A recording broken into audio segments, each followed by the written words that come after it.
안녕하십니까. 고온녹지 정의 및 현황을 설명할 부산광역시 그린부산지원관 이동욱입니다. 먼저 공원이란 무엇인지 설명을 드리도록 하겠습니다. 공원은 공공이 이용하는 정원이라는 의미입니다. 공원은 자연환경 및 경관을 보호하고 이를 효과적으로 이용하여 문화, 건강, 정서 생활들의 향상에 기여하여 만든 장소입니다. 다양하게 여러분들이 주변에서 공원이라는 걸 볼 수 있는데요. 법률에 의해서 공식적으로 지정된 공원은 도시공원과 자연공원이 있습니다. 공원은 기원전 한 10세기경에 서아시아의 왕들이 언덕에 나무를 심고 짐승을 사용하였던 PARC, 파크가 오늘날의 파크로 바뀌었던 것으로 보입니다. 18세기부터 시작된 산업혁명의 결과로 도시가 아주 급격하게 팽창을 하였고, 이를 따라서 혼잡, 주택납, 환경오염 등의 문제가 이제 발생하게 되었는데, 이거를 대응하기 위해서 도시 속의 자연을 막는 자라는 발상에 의해서 도시공원이 조성되기 시작했습니다. 영국은 그 당시에 영국에서는 이제 왕실이나 귀족들의 이 정원들이 참 많았는데, 이러한 것들을 많은 시민들이 쓸 수 있게 공원으로 개방했고요. 미국 같은 경우는 그러한 왕실이나 귀족들의 정원이 없었기 때문에 도시화 단계에서 새롭게 공원을 조성하게 되었습니다. 반대로 이제 녹지란 무엇이냐 하면, 쉽게 말씀드리면 나무, 잔디, 꽃, 지피식물 등과 같이 이제 식생이 자라는 모든 공간, 이걸 녹지라고 할 수 있습니다. 보다 넓은 의미로는 하천, 저수지 등이 포함된 자연 생태적인 공간, 모든 것을 의미하게 됩니다. 법률에 의해서는 조금 다양하게 녹지를 분류하는 기분이 나누게 되는데요. 먼저 용도지역으로서의 녹지가 있습니다. 국토의 계획 및 이용에 관한 법률로서 이제 녹지지역이라는 게 있고요. 이거는 크게 이제 세 개로 나눠서 자연녹지, 생산녹지, 보존녹지로 나뉘게 됩니다. 도시계획시설로서도 녹지가 있는데요. 이건 옛날에 이제 시설녹지로서 따로 불렀었는데 요즘에는 녹지로 바뀌게 됐습니다. 도시공원 및 녹지 등에 관한 법률에 이거는 완충녹지, 경관녹지, 연결녹지 그렇게 나누어져 있습니다. 이를 위해서 먼저 땅에 대해서 좀 설명을 드리겠는데요. 여러분들이 이제 토지 이용 계획 확인원이라는 걸 띄게 되면 거기 해당 도지에 대한 여러 가지 정보가 나와 있어요. 쉽게 알 수 있는 방법은 루리스라는 사이트가 있습니다. 거기 가셔서 지번을 눌러보시면 다 확인이 가능합니다. 거기에 이제 크게 땅에는 지목이라는 게 있어요.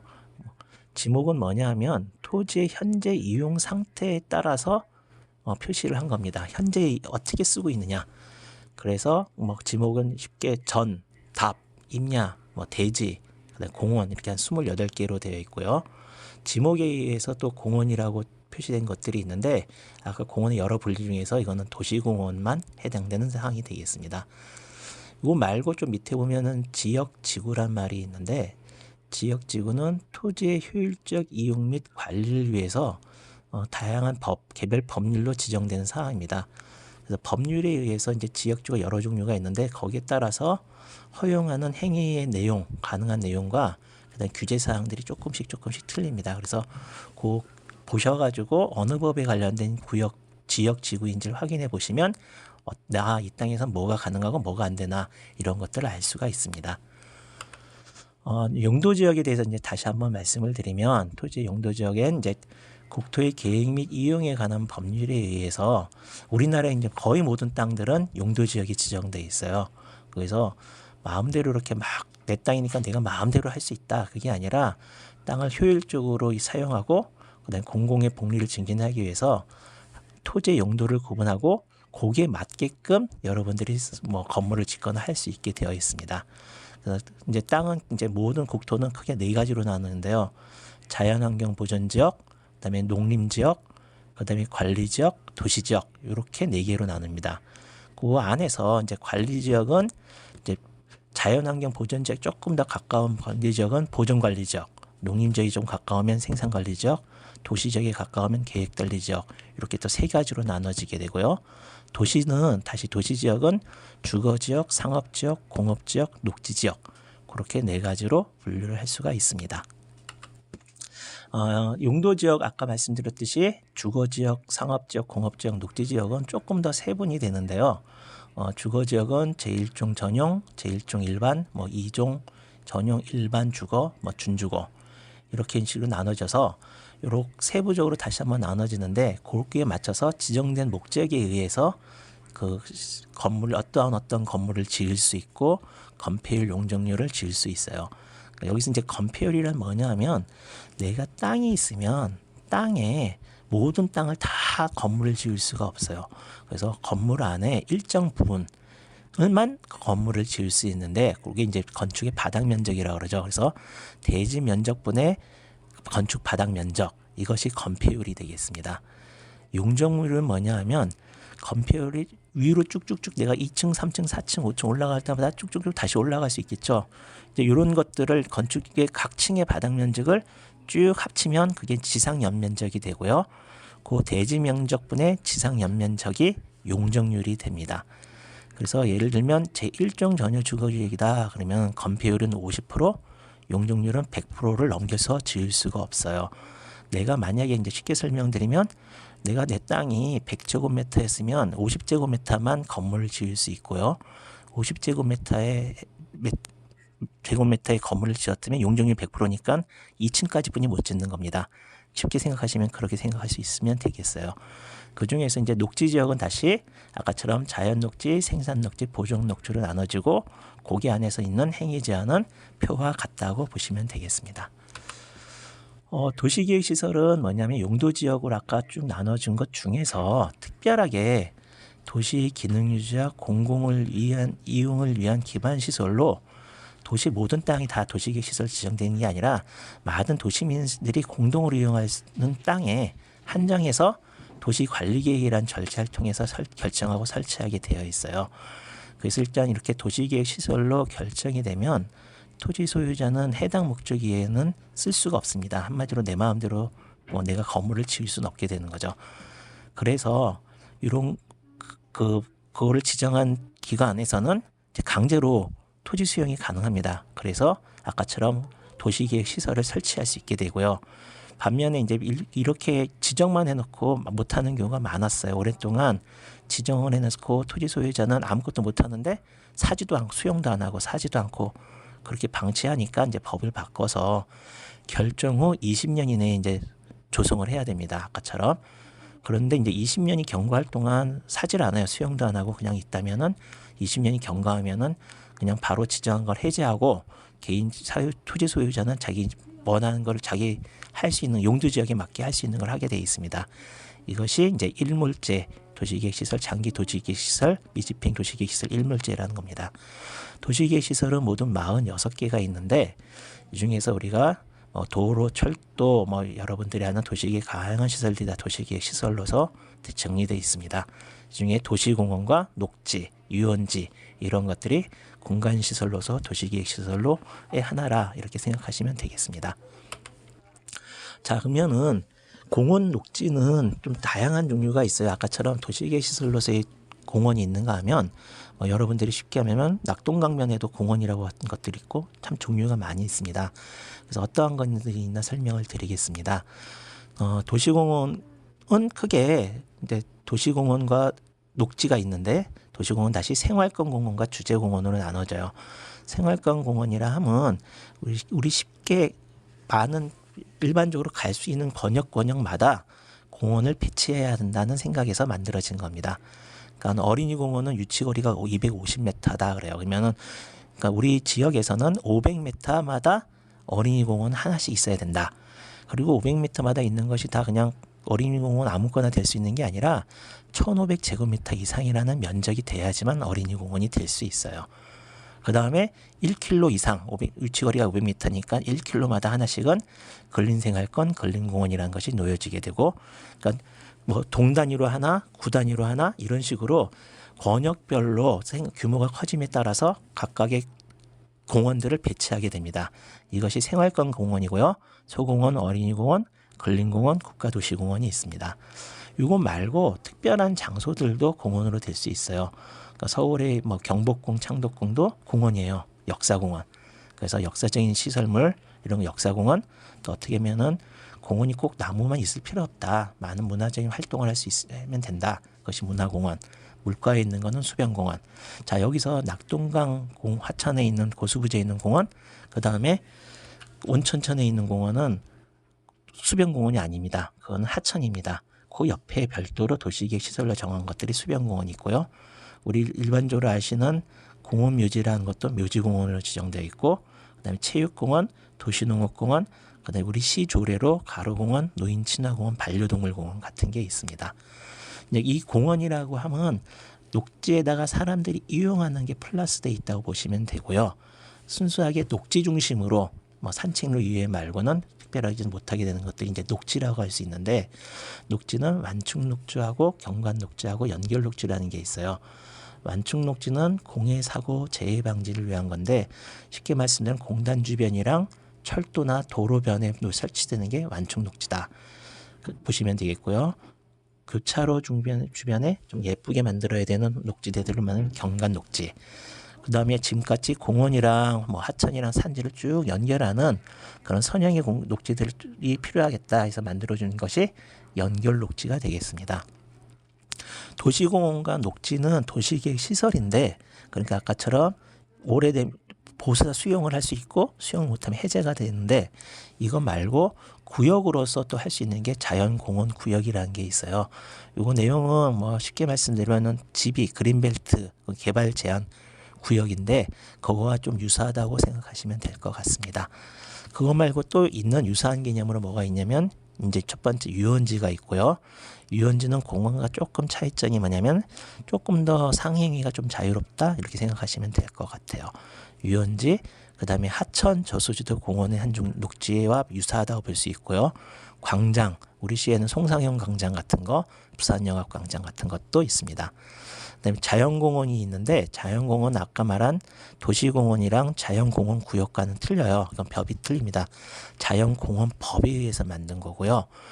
쉽게 말씀드리면 국립공원, 설악산 국립공원 뭐 이런 것들이 다 자연공원의 하나라고 할 수 있습니다. 도립공원, 지금 해운대에서 장산을 구립공원으로 하겠다 그러죠. 다 자연공원입니다. 그다음에 일반적으로 산이 있습니다. 산지, 산림, 뭐 아시다시피 승악산, 백양산, 그냥 산임죠. 요 아까처럼 도시계획 시설이나 이런 거 지정되지 않는데, 그래도 역시 우리가 공원 녹지의 한 부류, 유사한 부류라고 생각하고 있습니다. 그 다음에 보행자 도로, 가로수, 화단 이런 것들이 있을 수 있고요. 그 다음에 대진해 조경이라 그래서 건물을 지으려면 일정 부분 이상을 녹지로 만들어야 됩니다. 여러분들 아파트 단지에 가면 요즘엔 잘 돼 있죠. 녹지들이. 그런 것들을 다 대진해 조경이라 그러고, 또 공개공지 뭐 그런 것도 있습니다. 자, 녹지 체계를 다시 한번 설명을 드리면, 이제 도시의 기본적인 흐름은 요 그림과 같다고 보시면 될 것 같아요. 이제 250m마다 어린이 공원이 쭉 놓여지고요.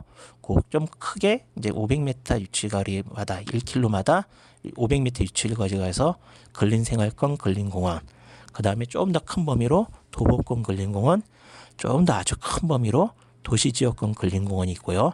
그 주변에 광역권 근린공원 2개시 이상이 걸쳐지는 광역권 근린공원이 외곽부에 형성되게 됩니다. 그래서 이러한 것들이 다 연결을 시켜주는 것이 연결녹지 또는 보행자 도로, 가로수 등 같은 것이 있고요. 뭐 공원단지가 보면 주변에 이렇게 완충녹지가 주어지고, 주제공원과 소공원은 그 시설에 그냥 특별하게 몇 미터 간격의 체계보다는 그것이 필요한 장소에 설치가 되게 됩니다. 그래서 보이시는 것처럼 소공원에서부터 광역권 근린공원까지 이렇게 연결되는 것이 일종의 시가지 내의 공원 녹지 체계 네트워크라고 보시면 되겠습니다. 자, 공원 시설의 종류에는 아까 말씀드린 이 공원 도시계획 시설로 공원이 지정이 되면 아무거나 지을 수가 없어요. 그 안에 들어갈 수 있는 거는 법에 의해서 딱 이렇게 한정이 되어 있습니다.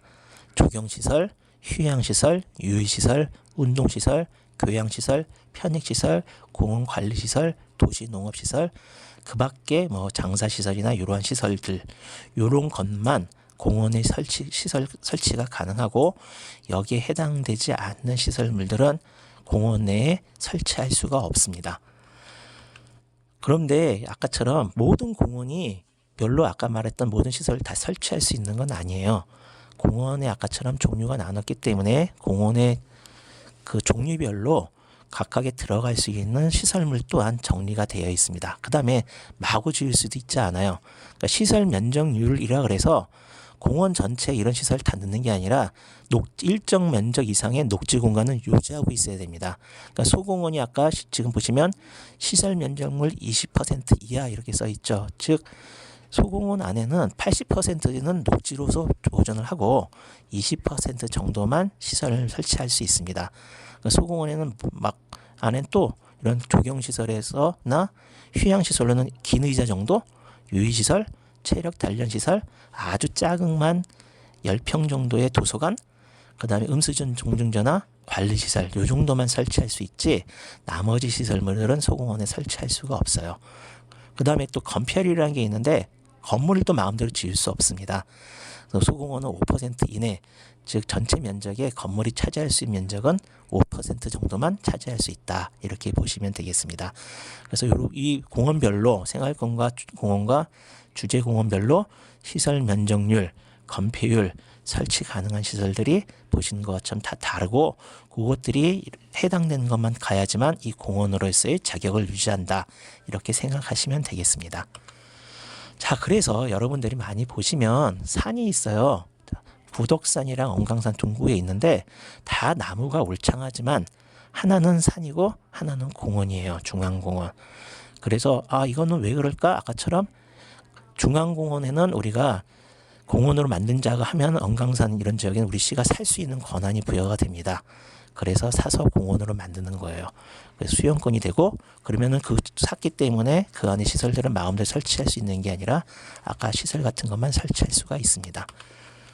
그 다음에 공원이 여러분들 막 봐서 공원이 아닌데 아까 그 어떤 분들이 저한테 해서 수영사랑 어린이 놀이터라고 분명히 공원인데 왜 우리가 나눠준 리스트에 넣느냐 말씀하셨어요. 이거는 우리 여러분들이 많이 공원으로 쓰고 있지만 아까처럼 그러한 자격 요건이 안 되기 때문에 공원이 아닌 겁니다. 그래서 온천천 공원 같은 건 하천이에요. 하천에 안에 있는 다양한 시설을 넣어서 그냥 시민 여러분들께서 공원처럼 쓰는 것이지 법적으로 공원의 자격을 가지고 있지 않습니다.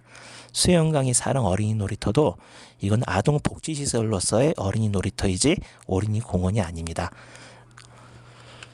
자, 우리 시에는 공원 이런 현황이 아까처럼 이런 게 무려 공원, 도시공원, 녹지, 유원지 합쳐서 한 1,009개소고요.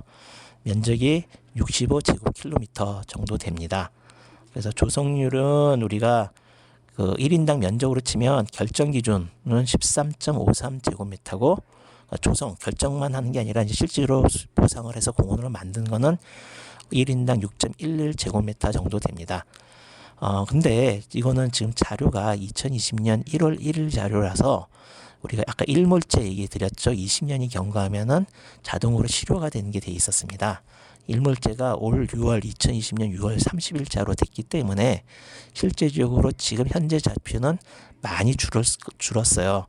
근데 요거는 아직 우리가 통계 자료는 매년 내년 초에 나오기 때문에 2021년 지표는 아직 나오지 않았고 요거는 나오는 대로 정리가 되는 대로 저희가 여러분들한테 나눠드리도록 하겠습니다.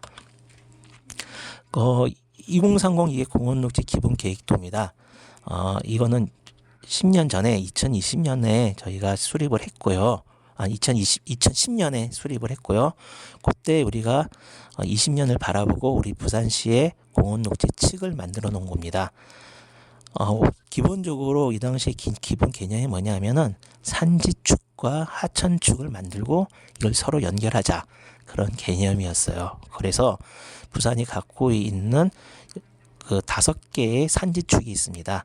그 다음에 6개의 하천축이 있는데 이것들을 모두 연결해서 공원녹지의 서로 새로운 네트워크를 만들자 하는 것이 2030 공원녹지 기본계획의 한 방향이었다고 볼 수 있습니다.